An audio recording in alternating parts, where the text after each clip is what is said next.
Cette abondance qui est la grâce et la faveur que l'Éternel accorde à ses enfants. Cette abondance qui est la manifestation spirituelle de la vie, de l'amour de l'Éternel pour nous. Alléluia. Cette abondance qui est l'identité parfaite de l'Éternel lui-même. Gloire à Jésus-Christ de Nazareth.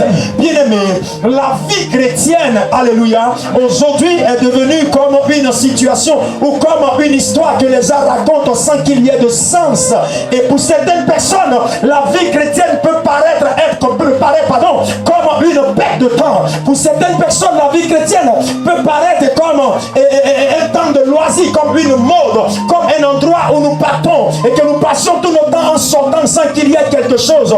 Pour certaines personnes, la vie chrétienne est un endroit comme une école où vous allez, où vous apprenez certaines choses et vous êtes rempli de connaissances, rempli de savoir, rempli de versets de la Bible, sans qu'il n'y ait de manifestation, sans qu'il y ait d'action, sans qu'il y ait d'œuvre attestant la véracité de Dieu. Parce qu'une chose est d'avoir la connaissance de la Bible, mais une autre chose est de vivre les effets de cette connaissance.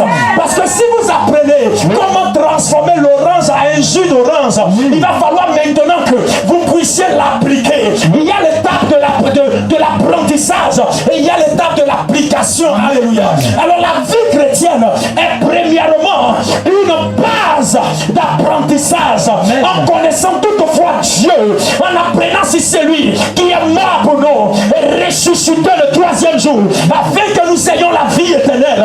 Et après avoir fini d'apprendre de lui, la vie chrétienne devient encore une source d'abondance, une source de provision, une source de grâce, une source de bénédiction. Amen.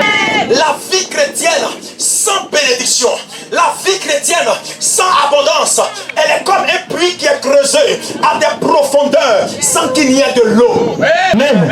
Alléluia. Amen. La vie chrétienne sans abondance, la vie chrétienne sans ressources matérielles ou sans bénédiction est comme, bien aimé, une personne qui peut labourer la terre et semer sans qu'elle ne récolte, alléluia, les graines de sa semence. De Matthieu chapitre 28, la Bible dit à ses disciples, Jésus dit, allez par tout le monde et faites des nations de disciples. Donc premièrement, c'est de faire des nations de disciples en leur enseignant la connaissance de la chose, la connaissance pratique, la connaissance de la parole. Mais après il dit, baptisez-les. Et après il dit encore, guérissez les malades.